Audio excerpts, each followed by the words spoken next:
संत म्हणावं, त्याला संताची व्याख्या म्हणावी. ज्याचे बुद्धी झाली स्थिर तोची साधूचा अंकुर शिवदास वदेवानी जनी शरण जा त्यासी शरण जावे जनी जनानं त्याला शरण जावं. कोणाला? ज्याची बुद्धी स्थिर, ज्यांच्या हातामध्ये मन आलं ते संतत्व, त्यांचे उपकार. काय केले हो संतांनी? करतळी शंकर ठेविला. काय शंकर कळतरावरती ठेवला? महादेव प्रभू म्हणतात कळतरावरती शंकर. याचा अर्थ शंकर कोण?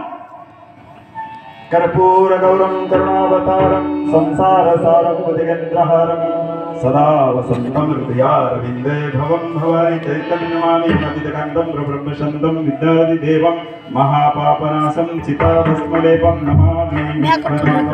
तो माझ्या तर्कावरती दिला आणि सत्य शाश्वत आणि मंगल मांगल्याची जाणीव करून दिली.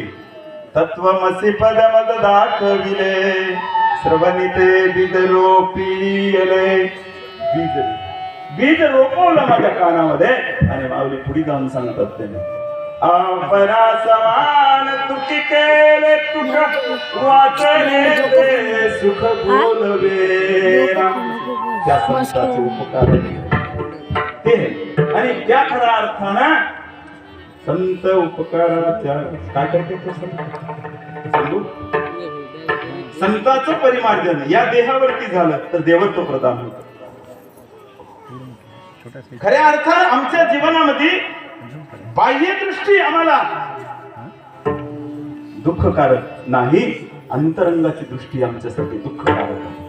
आणि ते अंतरंग स्वच्छ करण्याचं काम संतांच्या माध्यमातून होतं. एक माऊली बाजारात निघाली, गच्च थैली भरलेली होती, तरी बाजारामध्ये शांपडी पुन्हा सामान मध्ये कोंडू लागली. संतांचे विचार जर स्वीकार करायचे असतील तर हे रिकाम पाहिजे, मोकळं पाहिजे.